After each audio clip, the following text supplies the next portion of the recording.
এবার আমার ভিডিওতে বলছি, সে বাচ্চার ছবি দেখে চোখ খুলতো। এই বাচ্চাকে এই যে সৎ মা এটা করে ফেলছে।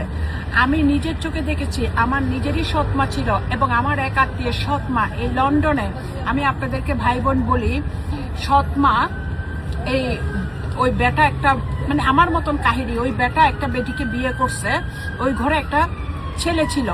তারপরে তাদের হাজবেন্ড ওয়াইফের ডিভোর্স হয়েছে। এই বেটা বিয়ে করছিল ওই বেটিরে পাসপোর্ট পাওয়ার জন্য। আচ্ছা, বিয়ে টিয়ে করে একটু ভালোবাসছিল, ঠিক আছে। সাম রিজন তাদের ডিভোর্স হয়ে গেছে। তো বেটি খুব ভালোবাসছিল। বেটি একটু রাগ করে বলছিল যে এটা আমার বাচ্চা, মানে বেটি বলতেছে না, কষ্ট পাইছে আর কি। তো দেখা সাক্ষাৎ করতে যাইতো, আসতে দিতে করতে সেই করতো। তা একটা সময় যখন বেটা বিয়ে করে ফেলছে, তখন আমার এই কাজটা করা উচিত ছিল, কিন্তু আমি এটা করিনি। আমি বোকা। ওই যে ওই সৎমা বলছেন আমি বোকা, আমি আসলে বোকা। যখন এই বেটার গল্প বলতেছে, গল্পের বেটাটা যখন বিয়ে করে ফেলছে, আগে দেখা করতে দিত। যখন বিয়ে করে ফেলছে, তখন ওই বেটি আর তার বাচ্চাকে দেখা করতে দেয় নাই। সৎমা আছে এই জন্য। এখন সৎমা, এই শয়তানের শয়তান সৎমা কি করছে জানেন? সৎমা বেটারে বলছে, দেখো বেটি কি খারাপ, ও মাই গড, এই মাতারির মতন, এই যে মুন এন্ড সন মাতারির মতন, এই মাতারি সৎমার মতন আমি দেখছি। এরা জঘন্য, এরা এত লো ক্লাস থেকে আসছে, অশিক্ষিত মূর্খ, এত মানে পুরো একটা ডাঙ্গার জায়গা থেকে তারা এসেছে।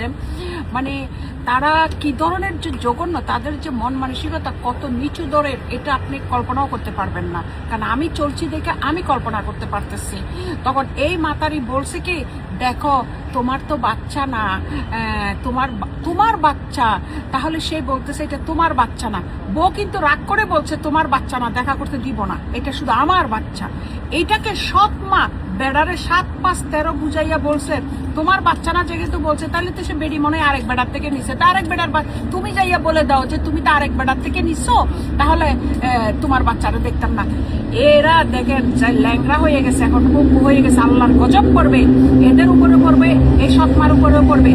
এই বেটা ওই বেটির সৎমার কথা শুনে যে ওই বউ বলছে যে এটা তোমার বাচ্চা না, এটা শুধু আমার বাচ্চা।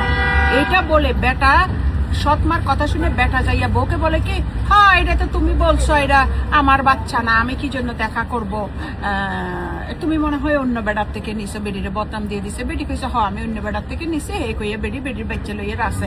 এই জিনিসটা আমি বেডিরে সাবাস দিই যে বেডি এই কাজটা করতে পারছে। আমি কিন্তু এটা করিনি। আমি আল্লাহ খোদাকে চিনি, আল্লাহ রসুলকে চিনি। আমি বলছি না এটা বাপ আসছে, বাপে দেখা করবে। বাপে বাংলাদেশ থেকে আসতো, দেখা করতো, গিফট কিনে দিত, খেলনা কিনতো, সারাদিন ঘুরে বেড়াতো, যেত, কথা বলতো এবং বাসায় ফোন করতো।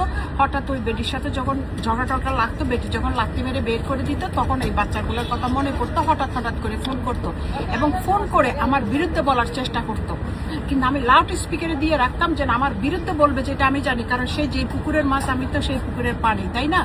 সো এইভাবে করে এই সৎমা, এই যে নুনু মিয়াকে, এই যে নতুন নুনু নাই তো, কারণ ওর বিবেক কই, তোমার বিবেক কই? তোমাকে যে এই মাতারি যে গোলাই ফেলাইতেছে, এই মাতারি যে কত যাওরা কোন পরিবার থেকে আসছে, তোমার মাথার মধ্যে আসে না যে তোমাকে যে আমি যে একটা হাঁস দিছি, বলতেছে তুমি ওই বাচ্চা, এই ঘরের বাচ্চা নিয়ে সাগরে ভাসে গেছে, এই কথাটা বলছে। তুমি তার কথা শুনে আমাকে কেন জিজ্ঞেস করতেছো? তোমার বুদ্ধি নাই, তোমার বিবেক নাই যে সে তোমার বলা উচিত ছিল না, দেখলে দেখগা, এটা তার ব্যাপার। এখানে তো কারো নাম ধরে নাই, কিছু ধরে নাই। তুমি তো এমনিই বাসতেছো, তোমার ওকে বলা উচিত ছিল না যে আমি তো বাসতেছি, বললে বলো।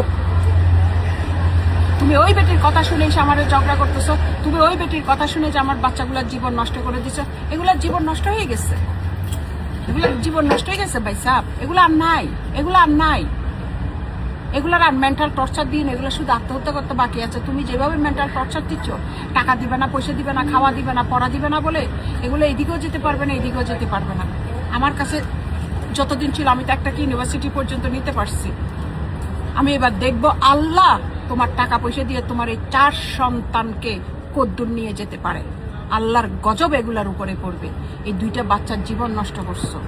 আমি বলছি না যে বাপে যে মানে কিরকম ছিল, আমি বাপকে কেন দিছি, আমি যে বলছি না আমি বাপকে কেন দিছি, কারণ আমি দেখছি যে বাপ তাদেরকে খুব ভালোবাসতো। আমি সেই বিশ্বাসে বাপকে দিছি, নাহলে আমি বাপকে দিতাম না কোনোদিনও। I was like thinking not to give it to the father to children, but I know that the father is loved them, because I saw it when there was a little, the father was opened the eye by seeing the daughter picture, so I thought is maybe he's still loving, but he changed his mind. That is I know now. তার mind change করছে সেটা আমি এখন জানতেছি। সে যে এখন ওই তার বাচ্চার সৎমার কথা শুনছে, সৎমার কথাই যে এগুলো করতেছে, এটা আমি এখন বুঝতেছি। আমি তখন বুঝিনি, কারণ আমরা তো বোকার দল, আমাদের জন্ম বোকা দিয়ে।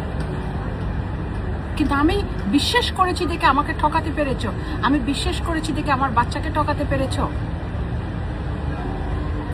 তোমাকে আল্লাহ ঠকাবে, তোমাকে আল্লাহ ঠকাবে। আমি এই মাতারির মতো না, এই মাতারির বুদ্ধি করে। মিস্টার নুনু মিয়া, আমি তোমার কাছে শুধু এইটুকু রিকোয়েস্ট করি যে এই সৎমার কথা শুনে তুমি আমার দুইটা মেয়েকে কোনো ধরনের টর্চার করিও না। এই সৎমা যেটা বলে সেটা শুনিয়ে না। সে খুব অত্যন্ত চালাক মেয়ে, তুমি ভালো করেই জানো। সে চলে বলে, কৌশলে করে কথা বলে। সে বলে যে ও এখন বলতেছে সে কি কেমন মা বাচ্চাকে ভালোবাসে না। তো 18 বছর কি তুই ভালোবাসছিলি? 13 বছর কি তুই ভালোবাসছিলি? শুনেন মিস্টার নুনু মিয়া, এই ধরনের কথাগুলো আপনি শুনতে যাবেন না। আপনি অন্য মানুষের কথা শুনেন। আপনি আপনার মা বোনের কথা শুনে, আপনার মা একদিকে বলতো আপনারা, আপনার বোন, আপনি মানুষের কথাই উঠেন বসেন। আপনি এই মাতারির কথা শুনবেন না। এই সৎমার কথা শুনে এই দুইটা মেয়েকে আপনি যদি এরকম বিপদে ফেলেন, এই দুইটা মেয়ে আপনার আশায়, আপনার ভরসায় মাকে ছেড়ে দিছে, দুনিয়া ছেড়ে দিছে, করে দেন, তাহলে আপনার উপরে গজব পড়বে, আপনার 4 সন্তানের উপর গজব পড়বে। কেউ জানার দরকার নাই, আপনারাই জানেন যে আপনারা সুখে নেই, আরো সুখে থাকবেন না। মিস্টার নুরু মিয়া, আপনাকে আপনার বউয়ের মেসেজ মারছে না যে আমাকে মেরে ফেলতে চাও, তুমি জেসির কাছে চলে যেতে চাও, জেসির কাছে চলে যাও। আপনারা যে সুখে নাই, এটা যে মেসেজের মাধ্যমেই তো বোঝা গেছে, পরিষ্কার বোঝা গেছে। আপনার বউয়ে বলছে, এই সৎ মা বলছে না আপনারা যে তুমি জেসির জন্য আমার বুকের পাঁজরের হাড্ডি, ভাইসা বুকে আবার পাঁজরের হাড্ডি থাকেনি আমি জানি না। সে তার জামাইয়ের মেসেজ করতেছে বুকের পাঁজরের হাড্ডি ভেঙে দিছ। সে আপনারা মেসেজ করলো না বুকের পাঁজরের হাড্ডি ভেঙে দিচ্ছেন আমার জন্য। আপনারা সুখে নাই, আপনাদের আরো দুঃখ হবে, আরো কষ্ট হবে। কে জানে, আপনি পঙ্গু হয়ে যেতে পারেন, আপনার প্যারালাইসিস হতে পারে, আপনার ক্যান্সার হতে পারে। এই বাচ্চাগুলোকে কষ্ট দিয়েন না। আমাকে দিচ্ছেন, আমি আমার জন্য অভিশাপ আপনাকে দিব না, অভিশাপ দিব না।